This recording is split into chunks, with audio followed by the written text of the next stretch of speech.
Fala galera da Max, Paulo Musi aqui de novo com vocês para o Musi Responde, onde a gente vai falar sobre overreaching e overtraining, porque eu tô vendo que vocês estão confundindo as coisas razoavelmente. Mas antes da gente começar, clica no inscrever-se para você ter acesso a esses conteúdos sempre que a gente publicar alguma coisa. E vamos direto ao assunto, que depois eu quero ver os comentários de vocês. Bom, seguinte, overtraining, tá?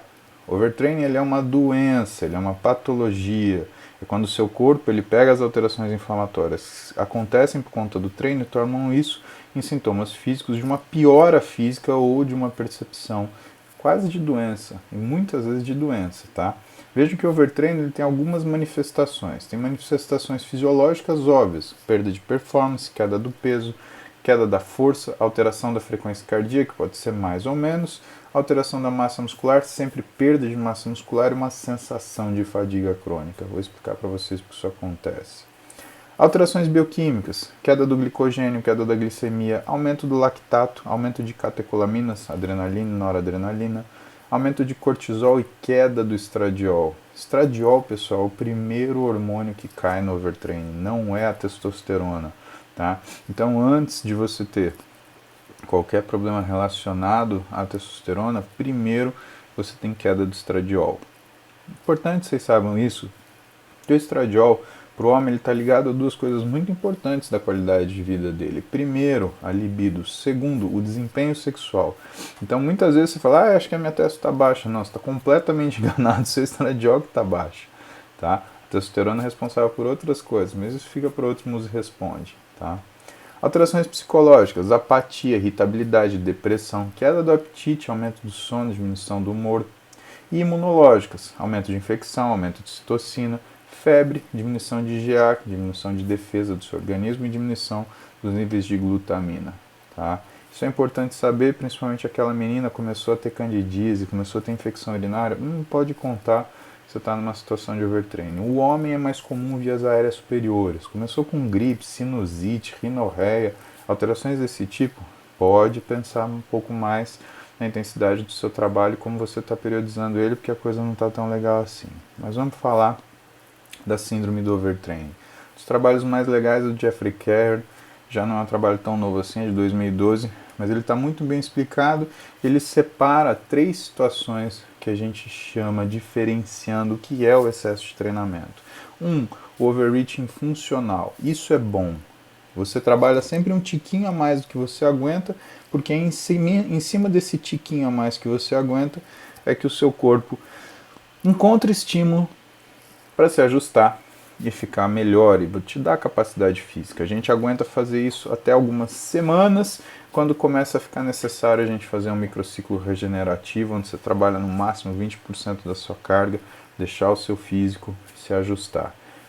O desfecho sempre positivo, por quê? Porque é ele que leva a supercompensação, tá? Um ajuste importante que aumenta a capacidade física que progressivamente vai mudar o seu corpo.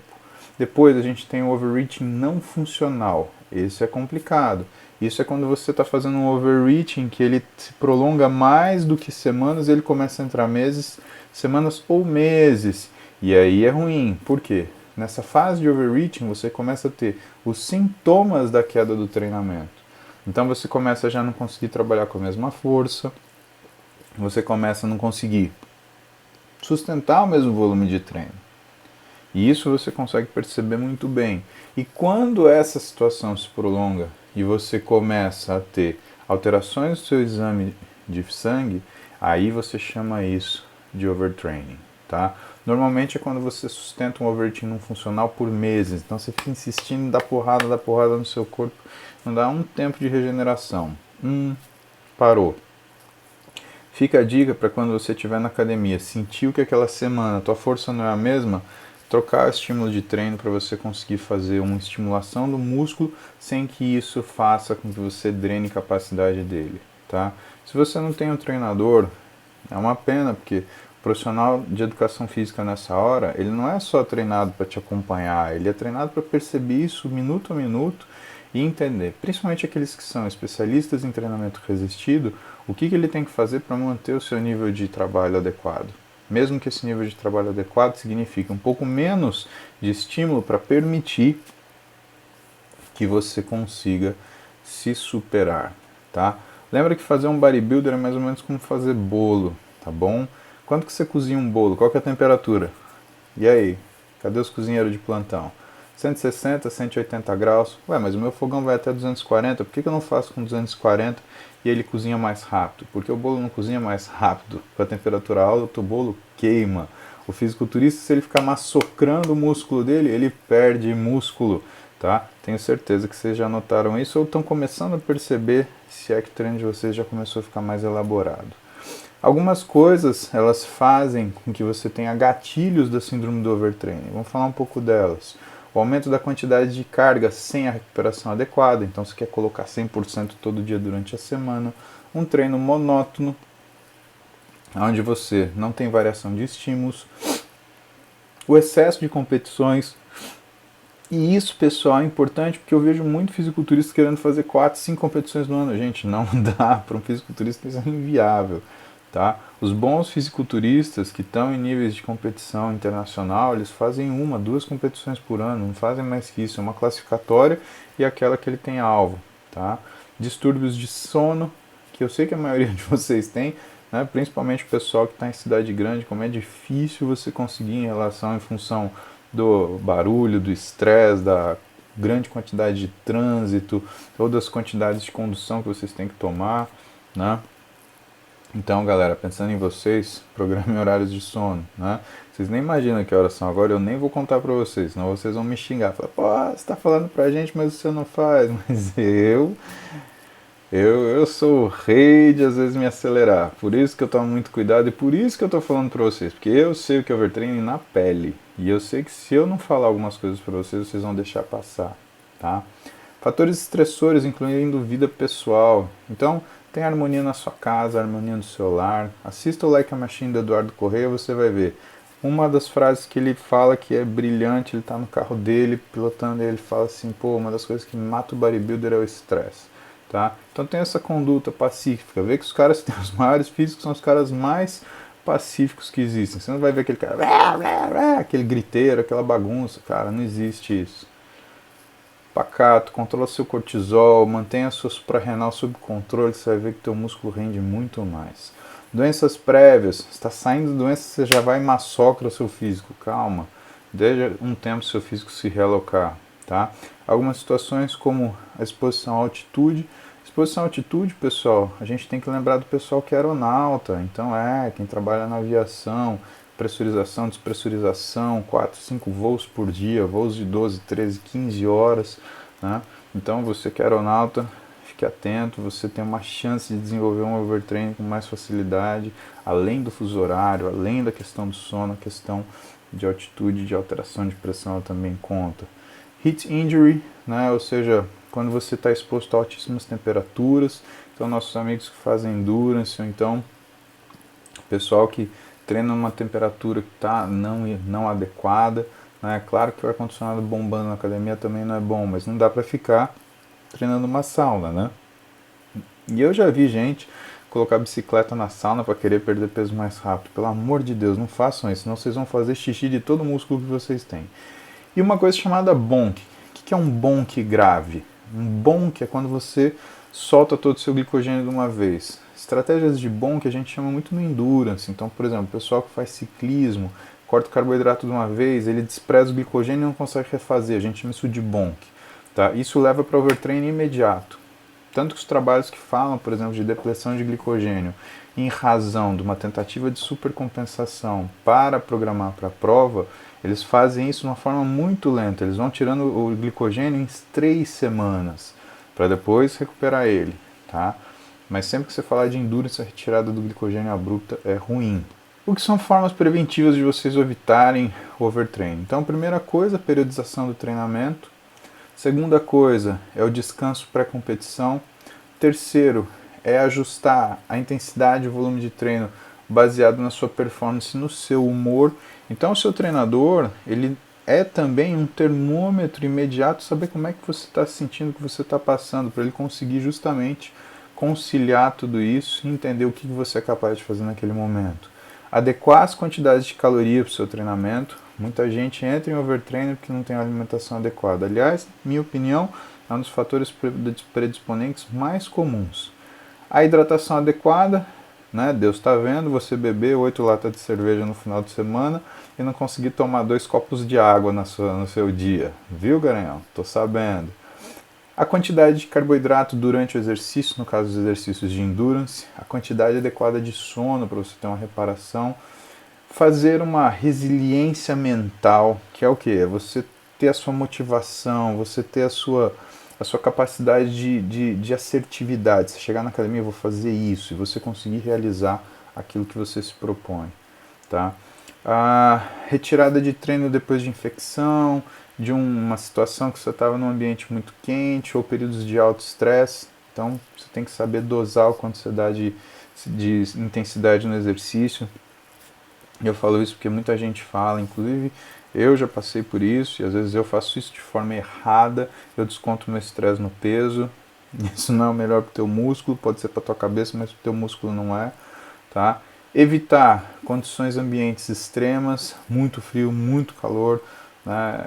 Há de se ter um pouquinho de cuidado quanto a isso também.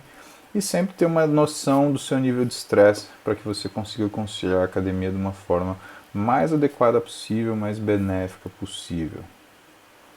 Overreaching, pessoal, para a gente poder direcionar a sua vida e seu estudo.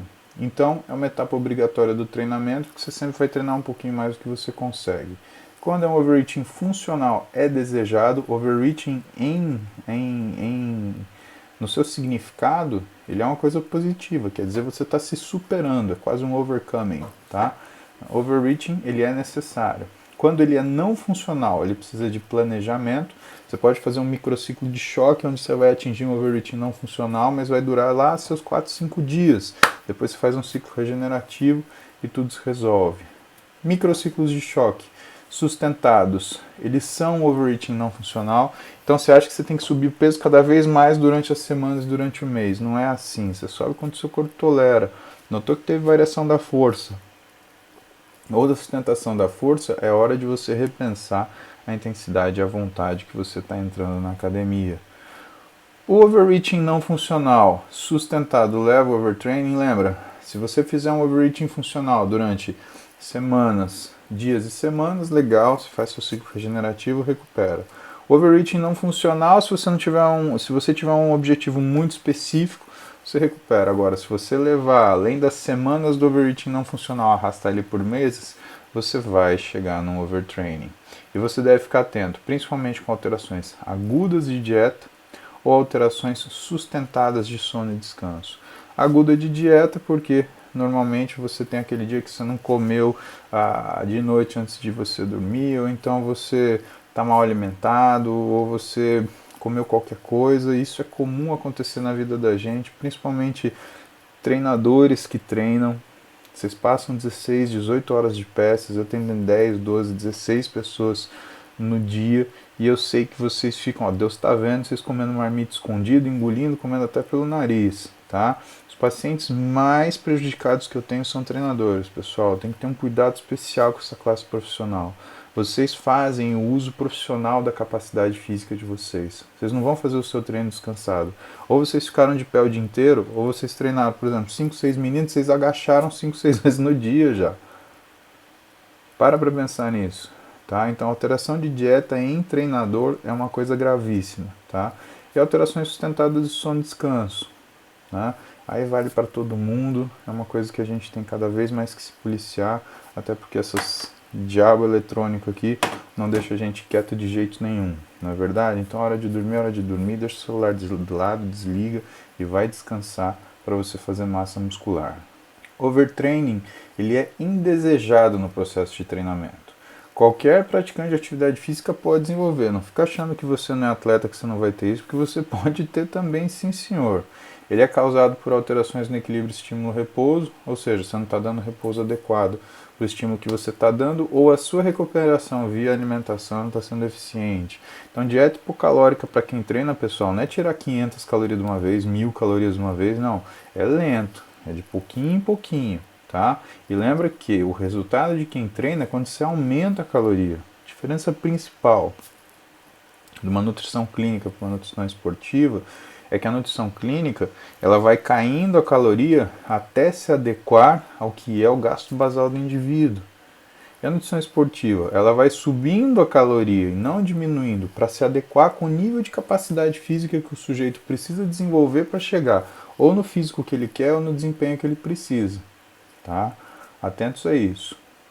A gente costuma ter comprovação por teste laboratorial do overtraining, então existe o diagnóstico, tá? De uma forma muito geral, vocês veem alterações de ureia, de creatinina, vocês veem alteração principalmente hormonal.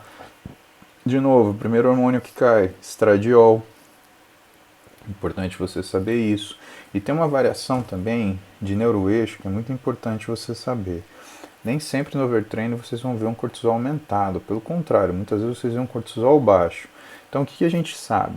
A gente sabe que nos períodos de overtraining, de overreaching funcional, existe um aumento do ACTH, o hormônio adrenocorticotrófico, que estimula o funcionamento da suprarrenal. E, portanto, existe um aumento fisiológico de cortisol.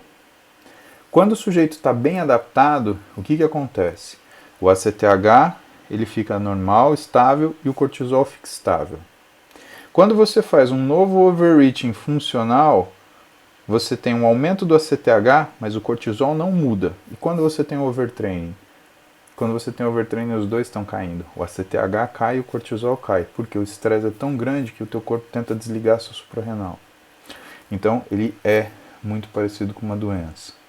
E tem que ser uma preocupação dos profissionais. Tá? Então, você que é nutricionista, treinador, fisioterapeuta, psicólogo, você tem que ficar de olho nisso. Por quê? Porque o overtraining existe para quem treina, trabalha, estuda, tem família, tem responsabilidades, enfim, tudo isso. Porque o atleta, ele desenvolve normalmente o overtraining porque ele quer treinar demais. E o não atleta, o esportista recreativo, como a gente chama, ele desenvolve o overtraining porque ele tem uma dezena de atribuições que não deixam ele descansar o suficiente para aquilo que ele faz. Quiçá no dia, quanto mais o exercício, tá? Muitas vezes envolve sim tratamento médico, porque principalmente quando a coisa mexe com o hormônio, fica muito complicado. E quando você mexe com o hormônio, você mexe com sinalizadores, você tem eixos, você faz uma confusão não só naquele hormônio, mas em tudo que está relacionado a ele. E aí é importante ter o médico junto para poder aconselhar nesse momento e intervir com um tratamento que seja adequado para recuperar o indivíduo. Normalmente, se você deixar correr solto, o overtraining termina em lesão do aparelho locomotor ou alterações metabólicas de difícil controle, pessoal. Pode levar a hiperglicemia, pode levar a falta de sono, pessoal. É uma das coisas que, por exemplo, mais leva a diabetes. Olha só que importante isso, tá? Mas o overtraining, ele acaba culminando em lesões do aparelho locomotor ou alterações metabólicas, sim. E, claro, alterações de humor e comportamento. Então, vê, se você está com temperamento muito explosivo, se está com o pavio curto, melhor repensar isso daí, porque está sendo estresse demais no seu corpo, tá? Reprograma para o exercício ser benéfico e não mais uma coisa que te irrita.